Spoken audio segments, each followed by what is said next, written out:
কি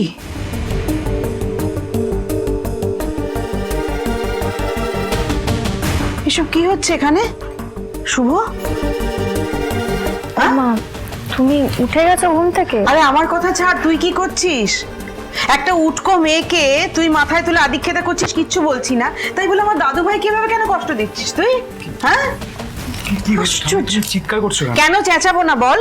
তোর মায়ের কাণ্ড দেখে তোমার মাথা খারাপ হয়ে যাচ্ছে।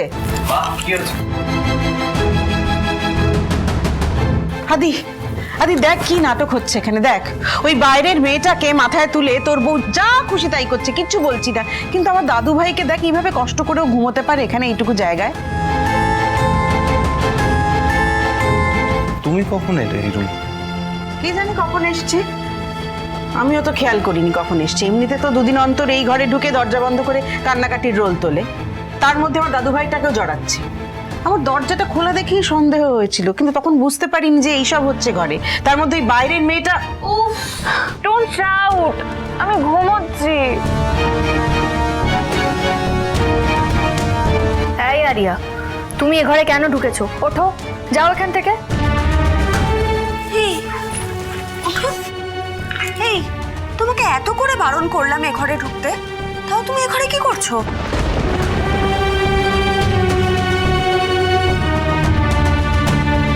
কাল রাতে কি হলো শুভদীপ?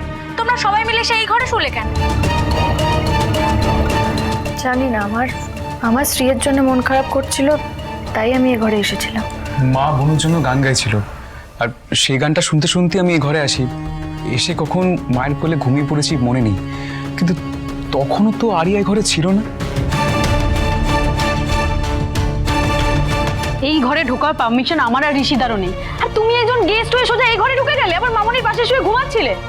How dare you! না মানে তুমি তো মামনিকে কম আজে বাজে কথা বলনি, তাহলে এখন কেন নাটক করছো?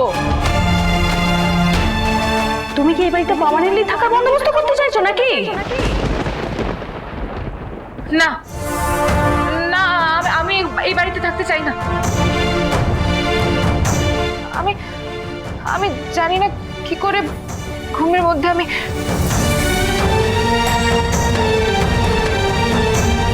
থাকবো না এখানে, আমি চলে যাব। ডোন্ট ওয়ারি, আমি কাউকে ডিস্টার্ব করবো না এই বাড়িতে। শুভ, তুমি সত্যি টের পাওনি কখনো তোমাদের পাশে এসে শুয়েছে? না, আমি এমন গভীর ঘুমিয়ে পড়েছিলাম, কত বছর আমার এরকম ঘুম হয়নি। আদি আমি একটা কথা বলে দিচ্ছি, ওই মেয়ে যদি আর এই বাড়িতে কোনোদিন ঢোকে না, আমি কিন্তু তুল কালাম করে ছাড়বো। এই অসভ্যতা আমি আর একদম সহ্য করতে পারছি না। হ্যাঁ গো শুভদীপ, বড় মা একদম ঠিক কথাই বলেছে। এই মেয়ে যেখানে, অশান্তিটা ঠিক সেখানে। কোনো সময় একটা ভালো করে কথা বলে না, সব সময় যেন একটা মুখ থেকে কাচি চলছে, মনে হয় মাঝে মাঝে দিয়ে দুঘা। কেন এত বড় ব্লান্ডার করলি আরিয়া? যে বাড়ি, যে ঘর, যে জিনিসপত্র তোর নয়, সেই কেন মাথা ঘামাতে গেলি? ওই টেডির চোখ ঠিক করতে ওই ঘরে ঢোকা কি দরকার ছিল তোর?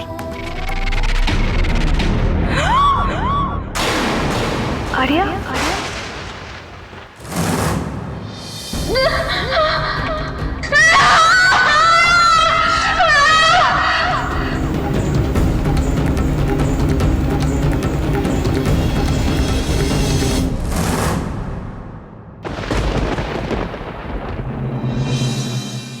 দেখো তো লাগে কি না।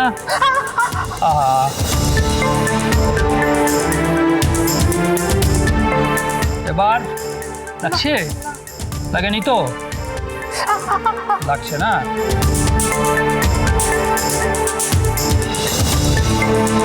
বলছি ডাক্তারবাবু, ওর পাটা ভেঙে যায়নি তো? মেয়েটা না সিঁড়ি দিয়ে একেবারে গড়িয়ে এসে নিচে পড়েছে, খুব চিৎকার করছিল, ওদের ভয়ঙ্কর যন্ত্রণা হচ্ছিল। শুভলক্ষ্মী এত টেনশন করছিল, তাই আপনার কথাই আমার প্রথম মাথায় এলো। আপনি তো অর্থোপেডিক, হাড়ের ব্যাপারটা আমার থেকে বেটার বুঝবেন, তাই আসলে অন্যের মেয়ে তো আমাদের বাড়িতে আছে, কিছুটা ভালো মন্দ হয়ে গেলে যদি একটা বড় কোনো চোট লেগে যায়, সেই রেসপন্সিবিলিটি তো আমাদেরই, তাই না? না না, ব্যাপারটা শুধু রেসপন্সিবিলিটি নয়, একটা বাচ্চা মেয়ে এই বয়সে কোথাও চোট লেগে গেলে ফিউচারে প্রবলেম হয়ে যাবে। আরিয়া, তুমি ডক্টরকে বলো তো তোমার কোথায় লেগেছে, সেরকম হলে আমরা তোমাকে হসপিটালাইজ করবো, যা লাগবে আমরা করব। তুমি খুলে বলো ডক্টর। না না আঙ্কেল, আমার কোথাও কষ্ট হচ্ছে না, এইটুকু তো চোট লেগেছে, এইটুকু চোটে আরিয়া ঘায়েল হয় না। ঘায়েল হয় না, যন্ত্রণায় কোকিয়ে উঠছে কিন্তু তেজ আর কমছে না, সিজারের মতো মুখ চালিয়েই যাচ্ছে। এই আপনি না এই আধখাচের ইংরেজি বলে আমাকে পোক করবেন না বারবার। আর আমি কোথায় টেস্ট দেখালাম? আমি তো শুধু বললাম আমি ফাইন, এইটুকু। আচ্ছা আচ্ছা ঠিক আছে, ওকে, শান্ত হও। তুমি তো আর ডাক্তার নও, তো যিনি ডাক্তারিটা পাশ করেছেন তাকে চিকিৎসাটা করতে দাও। দেখুন, পাটা ভাঙেনি, তবে পাটা ভীষণভাবে মচকে গেছে, চোটটা ভালোই লেগেছে, কিছুদিন রেস্টে রাখতে হবে। তবে আইস প্যাক দিয়ে একটু লাভই হয়েছে, একটা ফার্স্ট এইডের কাজ হয়েছে আর কি। আমি এই পেন কিলারগুলো লিখে দিলাম, পাটাকে রেস্ট দিলে এবং কিছুদিন খেলে ঠিক হয়ে যাবে।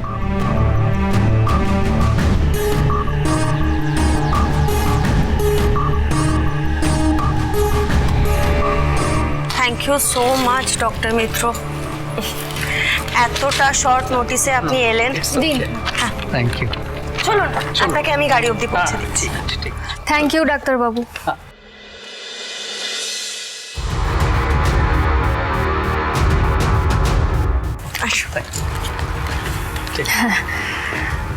বলছি আদি, পেন কিলারগুলো আনানোর ব্যবস্থা করো না গো। আমি বরং ততক্ষণ ওর পায়ে আইস প্যাকটা দিতে থাকি, আর ফ্রিজেও আরও বরফ জমাতে দিচ্ছি, কখন কি লাগে এটা দিই ততক্ষণ।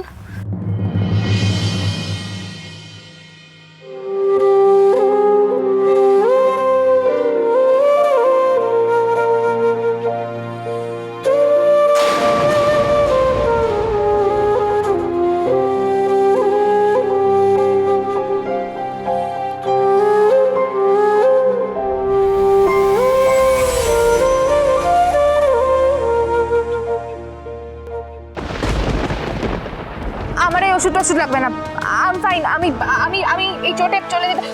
আরিয়া,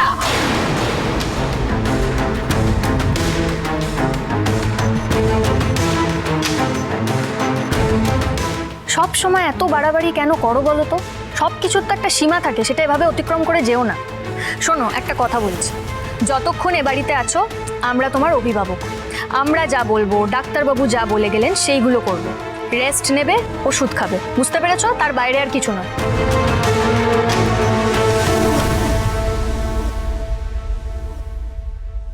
হাই অয়না, ওকে গেস্ট রুমে দিয়ে আয় তো। কেন? ওর তো আজকে আমাদের বাড়ি থেকে চলে যাওয়ার কথা ছিল, ওর পায়ে লেগেছে বলে ওকে এই বাড়িতে থেকে যাবে নাকি? সাজ, তুই শুনলি না ওর পায়ে লেগেছে? এইভাবে কি করে যাবে ও?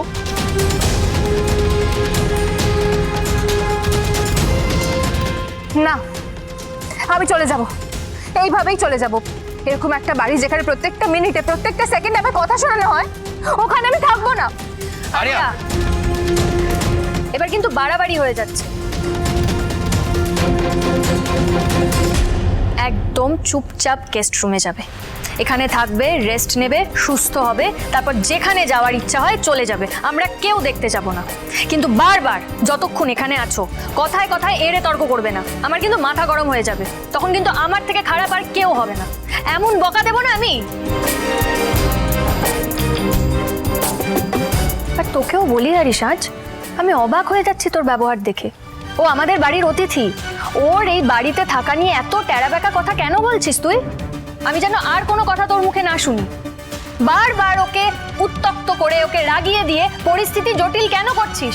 একদম এগুলো করবি না, বুঝতে পেরেছিস? আচ্ছা এই তুমি চলো তো আরিয়া।